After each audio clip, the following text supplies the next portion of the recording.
హైదరాబాద్ అత్తపూర్లో నిన్న వ్యాపారిని మోసం చేసి 50 లక్షలు కొట్టేసిన ముఠాను పోలీసులు పట్టుకున్నారు. నోట్ల మార్పిడి అంటూ వ్యాపారికి జలకిచ్చి పరారైన వారిలో హోంగార్డ్ కూడా ఉండడం గమనార్హం. పూర్తి వివరాలు మా ప్రతినిధిని అడిగి తెలుసుకున్నాం. దానికి సంబంధించిన బ్రేకింగ్ న్యూస్ మనం చూస్తూ ఉన్నాం.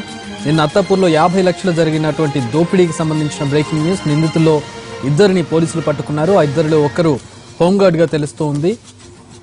నోట్లు మార్పిడి చేస్తామంటూ టోపీ పెట్టారు, దోపిడీ చేశారు, 50 లక్షలు దోచుకున్నారు. అయితే పోలీసులు ఈరోజు వారిని పట్టుకున్నారు. ఇద్దరు నిందితులను అదుపులోకి తీసుకున్నట్టుగా తెలుస్తుంది. ఒకరు హోంగార్డ్ గా తెలుస్తోంది. దానికి సంబంధించిన బ్రేకింగ్ న్యూస్ మనం చూస్తున్నాం.